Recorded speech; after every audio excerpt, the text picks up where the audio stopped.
So guys पूरे railways के लिए एक कॉमन फैक्टर वो था बजट। और बजट आप लोगों को मिला भी, लेकिन बजट का एलोकेशन और उसका यूटिलाइजेशन ये है एग्जैक्ट मुद्दा जो हम पिछले 1.5 साल से रेलवेज में डिस्कस कर रहे हैं। लेकिन अब आप पूछोगे भाई रेलवेज में तेजी कब आएगी, हमको ये बता रेलवेज इतना गिरा पड़ा सेक्टर क्यों पड़ा हुआ है आज की डेट में, जबकि एलोकेशन भी भाई बढ़ गया, सब चीजें पॉजिटिव है, फिर क्यों रेलवेज नहीं बढ़ पा रहा है। कुछ रीजन है, बहुत माइनर है।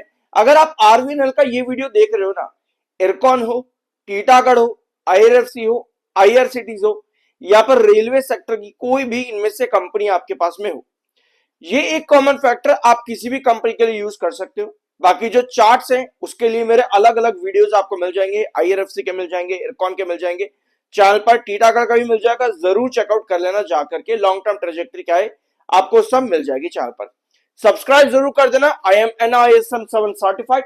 शुरू करते हैं आरवीएनएल और रेलवे से जुड़ी पहली खबर, जो कि आती है बजट से रिलेटेड। 2025-26 का फाइनेंशियल ईयर 2025 से 26 का जो एलोकेटेड अमाउंट था 2,52,200 करोड़ का, ये एलोकेटेड अमाउंट था और उसका यूटिलाइजेशन कितना किया गया 2,03,138 का। ये डाटा है दिसंबर 2025 तक का, यानी कि जो एलोकेटेड अमाउंट था फाइनेंशियल ईयर 25 से 26 तक का, उसका 80% से ज्यादा यूटिलाइजेशन किया गया रेलवेज में। अब ये अपडेट या फिर ये डाटा जो है ये बहुत इंपॉर्टेंट हो जाता है। क्यों? क्योंकि रिसेंटली रेलवेज ने अचानक से ब्रेकआउट देना शुरू करा इसी डाटा के साथ में, इसी टाइम पीरियड के साथ में, जो आप अभी देख पा रहे हो स्क्रीन पर। यानी कि पिछले बजट एलोकेशन कंपनी के कहीं ना कहीं वीक रहे होंगे, यानी कि 2024 की बात चल रही है, जिसमें 2024 के अक्टूबर के महीने के बाद से स्टॉक पर लगातार गिरावट देखने को मिली। तो भैया वहां पर आपका कितना एलोकेशन और कितना यूटिलाइजेशन था?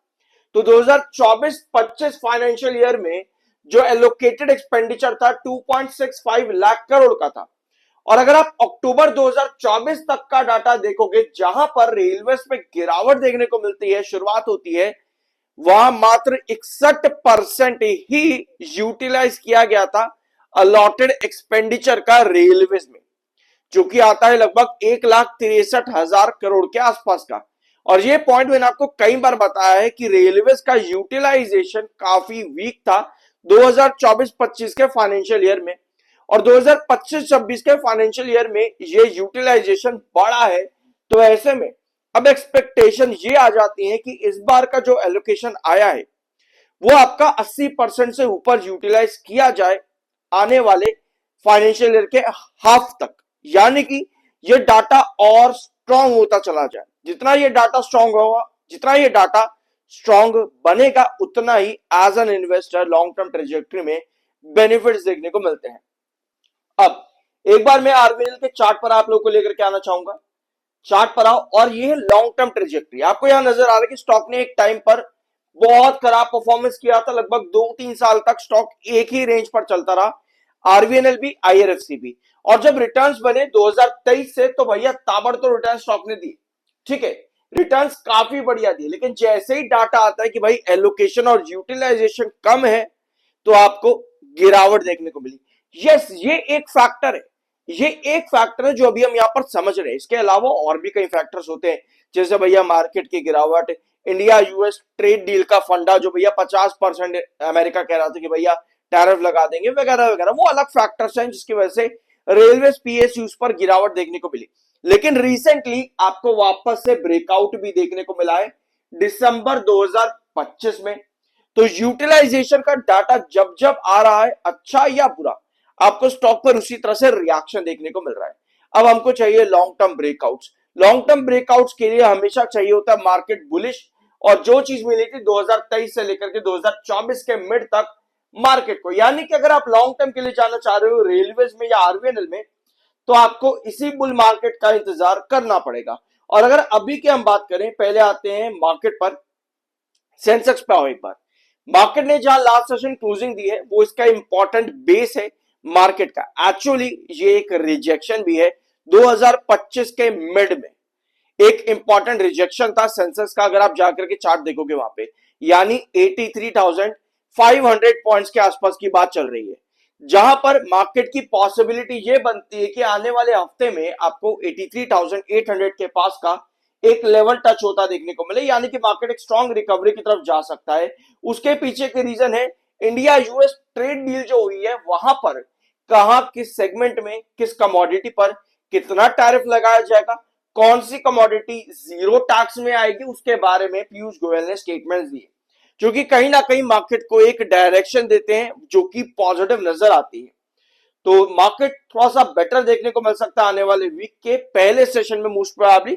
बाकी देखते हैं आगे जाकर के क्या अपडेट्स आती है, क्योंकि एक अपडेट मार्केट में और है कि इंडिया रशिया का जो ऑयल परचेज करता है उसको कट करेगा, तो मार्केट के लिए ये छोटा टेंशन बन सकता है। बट बाकी की कमोडिटीज में रशियन मिनिस्ट्री का कहना है कि इंडिया परचेज बढ़ाएगा या फिर उसको एज इट इज रखेगा, जो कि एक पॉजिटिव स्ट्रेंथ देता है मार्केट को। अब मैं मार्केट को यहां इसलिए आपके साथ रिलेट करवा रहा हूं क्योंकि रेलवे पीएसयूज में ये एक और कॉमन फैक्टर देखने को मिला है 2023 और 24 में, जो कि 2025 में नहीं मिला, यानी कि एलोकेशन ऑफ बजट और साथ में उसका एग्जीक्यूशन और दूसरा मार्केट का बुल रन।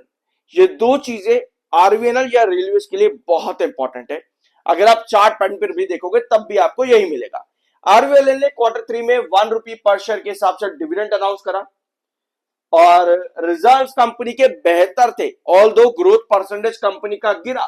सितंबर के कंपैरिजन में ग्रोथ परसेंटेज कंपनी का आधा हो गया, बट स्टिल अगर हम कंपनी के 2 साल की स्ट्रीक देखेंगे जहां कंपनी नेगेटिव ग्रोथ पर आ रही थी, वहां से कंपनी लगातार पिछले 2 क्वार्टर में पॉजिटिव ग्रोथ पर आ रही है। वेयर आज दिसंबर क्वार्टर एकमात्र ऐसा क्वार्टर था पिछले 1.5 साल के अंदर अंदर जहां कंपनी ने पॉजिटिव प्रॉफिट ग्रोथ परसेंटेज दिया है।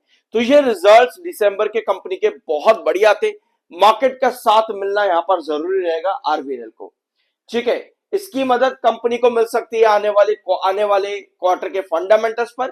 फॉर एग्जांपल अगर आप कंपनी के फंडामेंटल देखोगे तो ईपीएस कंपनी का लगातार गिर रहा है, जिसकी वजह से कंपनी का प्राइस टू बुक रेशियो और पी रेशियो अभी भी काफी ज्यादा हाई है सेक्टर के अकॉर्डिंग।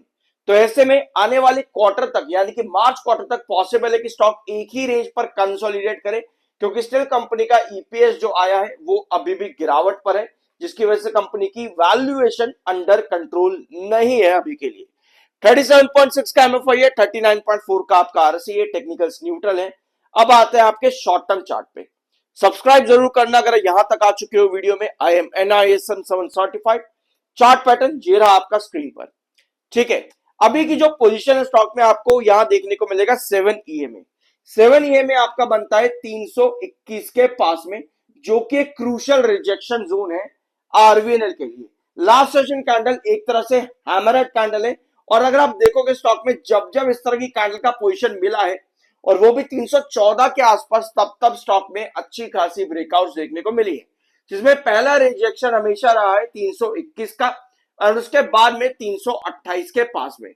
सो अगर मार्केट मंडे के सेशन में अच्छा दिखता है तो मोस्ट प्रोबेबली आरवीएनएल आपको 321 के आसपास की रेंज शो कर सकता है, and then further on sustainability create होती है 328 देखने को मिल सकता है।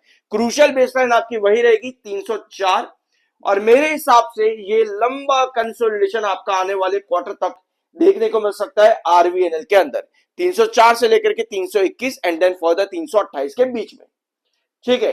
तो ये है आरवीएनएल अभी तक। आई होप कि इस वीडियो को आप रिलेट कर पाओगे इरकॉन, आईआरएफसी या एआईआरसीटीसी के साथ में। अगर कर पा रहे हो तो कमेंट बॉक्स में यस जरूर लिखना। अदरवाइज सेपरेट वीडियोस इन सभी के चैनल पर अवेलेबल है, जरूर जाकर के चेकआउट कर लेना। आई होप कि इस वीडियो में आपको कुछ नया जानने और सीखने को मिला होगा। सब्सक्राइब जरूर कर देना। मिलता अगले वीडियो में।